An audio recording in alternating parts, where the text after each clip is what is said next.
Hello, people, folk, young people, old people, middle-aged people, who cares, who are listening to this first podcast of Loose Stockings.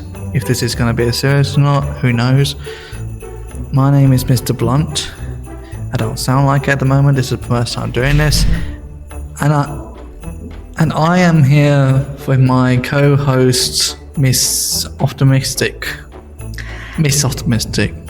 Hello. Yeah, I'm Miss Optimistic, and I'm so excited to be here with Mr. Blunt to discuss the stories, traditions, and history of the jolly season. You said tradition. Did you? What? You didn't say tradition. You said... Tradition. Fine. Hey, Mr. Blunt, do you enjoy the very English tradition of crackers around this winter celebration? It depends. What do you call a deer with no nose? With not? No. Well, not Rudolph.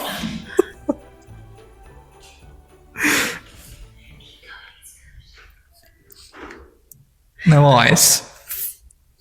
I have no idea. What do you call a reindeer with no eyes? You know what? I have no idea. As much as we love crackers, at this time of year, there's a ton of other traditions found all around the world. So why is it called no eyes if there's no idea?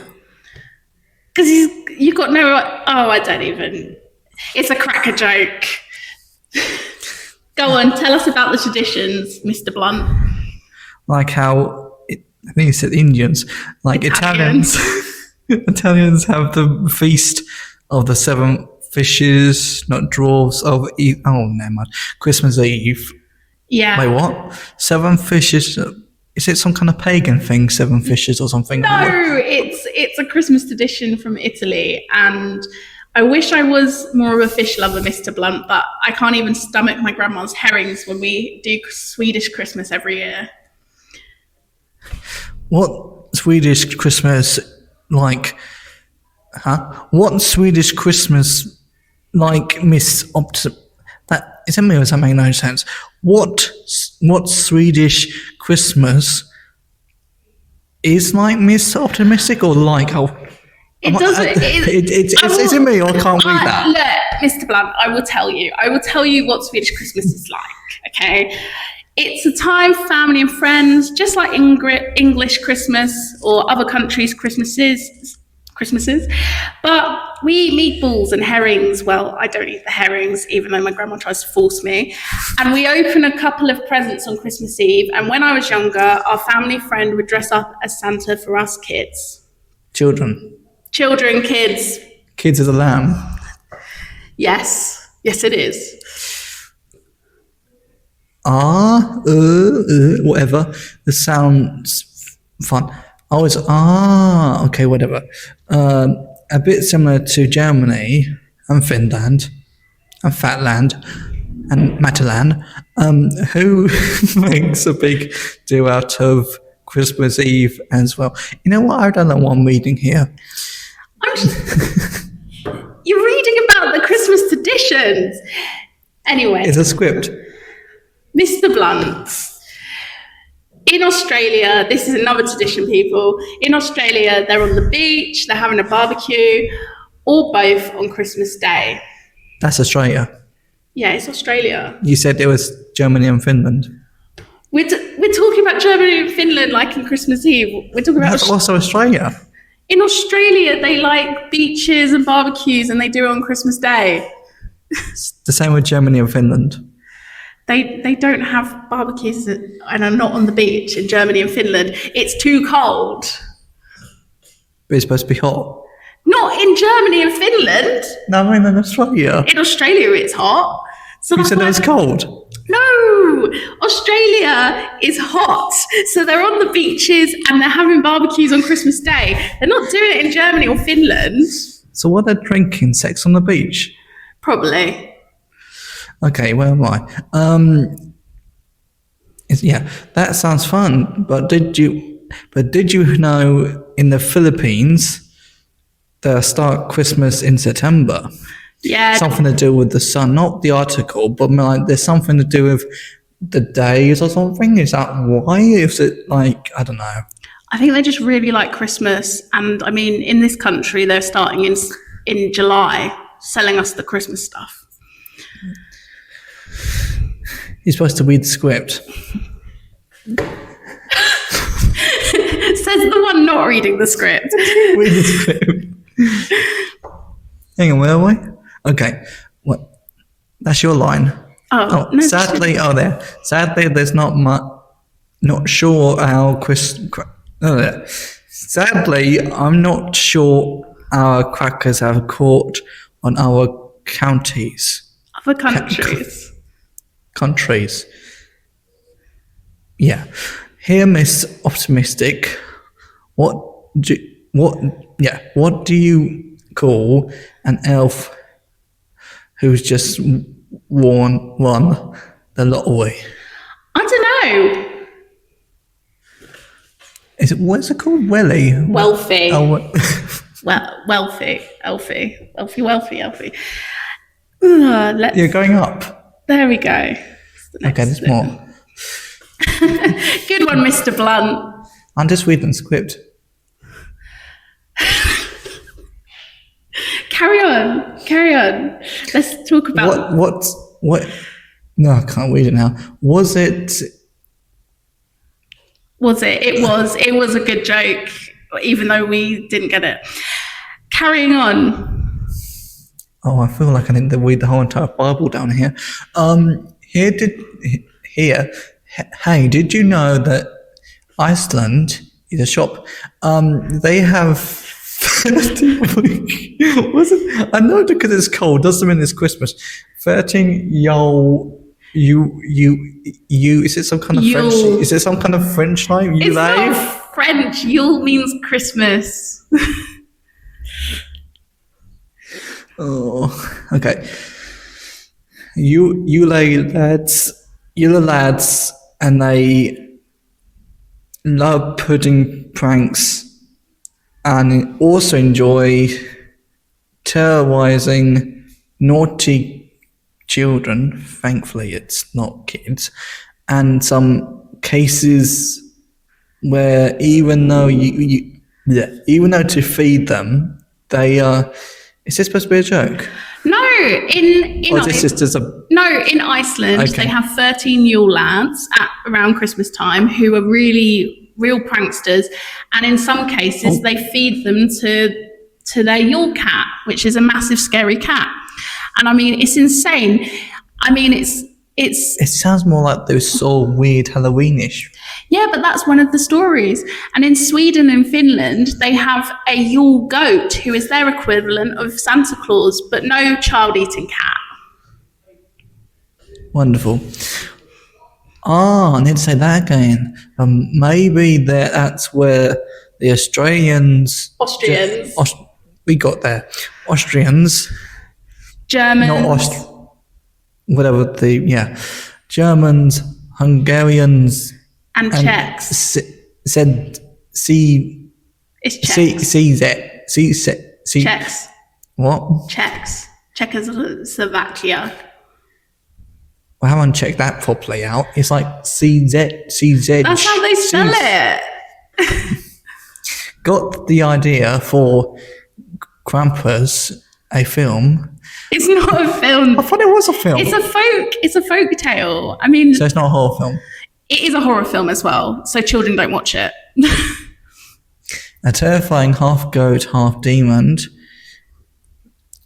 Yeah. Figures out with horns, fangs, and a long dark tongue. Ew, I heard Krampus wouldn't just give you coal if you were naughty. He would sometimes take children away in what should have been a sack full of toys, but instead became a sack full of naughty kids. It wasn't goats, it was children. Hang on. Is this some kind of slapped ham chills kind of rubbish? But it turns out to be just like, what are we reading right here? We're reading the folk tales. No. The folk tales of countries at Christmas. There's different traditions, there's different folk tales, and you, Mr. Blunt, are really into like horror and creepy stuff. So I've put some in for you around Christmas. Right, come on, let's talk about something a bit more happy, not so much like children being eaten because they didn't do the washing up. Woo. On a happier note, if you want to call that, in Italy, children, lambs, chickens, chicks, women, received even more presents from the Christmas witch, even though Christmas has nothing to do with witches or whatever, but I don't know. You'll soon find out. She's a good... No, witches are not a she, it's more like a creature, isn't it? No, they're usually women or people or that's the same thing with wizards, but I don't know how it works. Oh well, what does she give the kids? Oh, is it a joke now? Is that sweets? Small gifts on the eve of 5th of January to mark the 12th night of the 12th day, but even though the day is after the 12th night, but that makes no sense. And end of the Christmas. Are you alright? Yeah. What? So what happens is the witch, she's a good witch, and she actually was meant to go with the wise men and visit Jesus supposedly, but she was too busy doing what women do, and she didn't go along. So then she came along a bit later, and then he was already grown up. Oh no, but that would have been funny. No, she came along, and that's why she only got here on around the 5th of January and the 6th of January, and was able to give him gifts. And that's why she comes in Italy at the end of the Christmas season. I thought he was born in Jerusalem. Yeah, he was, but it's an Italian saint. But Italian is not trying to be racist, but I thought Italian is part of Rome, and Rome is part of. Maybe I lost the plot here. No, I mean Rome is in Italy. So is a Roman Catholic. Yeah, they're Catholics. They're Catholics. A lot of them are Catholics. But this is their story of what they do. They have a Christmas witch. Anyway, that's a nicer story. No children are being eaten or kidnapped. But witches are normally kidnapping people anyway. Yeah, she's not. Why is it called kidnapping? More like because they're kids. They're children who are napped. They're taken away. That's why it's called kidnapping. Anyway, it's like a cats and dogs film. There was a scene when it says kidnapped, not dog napped or something. I mean, you do say cat napped or dog napped. Anyway, we're going off track. This is what happened, right? So I'm carrying on. That was really interesting, and I never knew the Christmas season carried on that long. You know, Mr. Blunt, there are a lot of other celebrations around this time of year too, like Kwanzaa, that starts from December 26th and ends January 1st, which is a week-long celebration that honours African heritage and values. What is this to do with stockings? Stockings? Blue stockings. You wanted to call it something. Yeah, but everyone wears stockings all year round. If you're an old lady, carry on. Look, come on. There's some more. We got to talk about some more lovely festivals. Okay, where am I? Oh yeah, and we just had Diwali.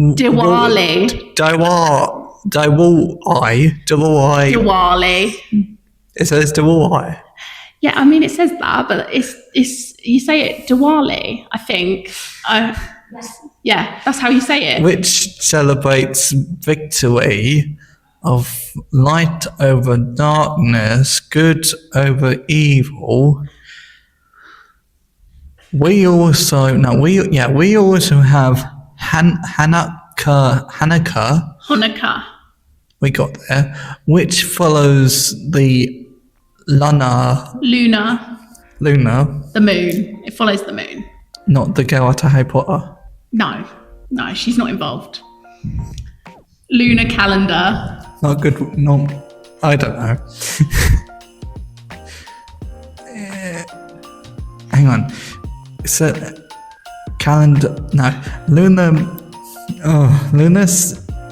lunar calendar, and it's going to start this year on December. I think it started centuries ago. It did start centuries ago, but this year it's going to start on the 25th and end on January 2nd. Hanukkah celebrates the victory of the Jewish people over religious oppression and the miracle of the oil that lasted 8 nights, even though they didn't have enough. Anyway, that's all we have time for, Mr. No, we got 2 more lines left. That's all we have time for, Mr. Blunt. I know you're saying there's 2 more lines, but we that's all the time we have. And listeners, we would both like to wish you a merry and bright festive season, wouldn't we, Mr. Blunt? Okay. Yeah, that's it for us. Thank you, Mr. Blunt, and goodbye. Well,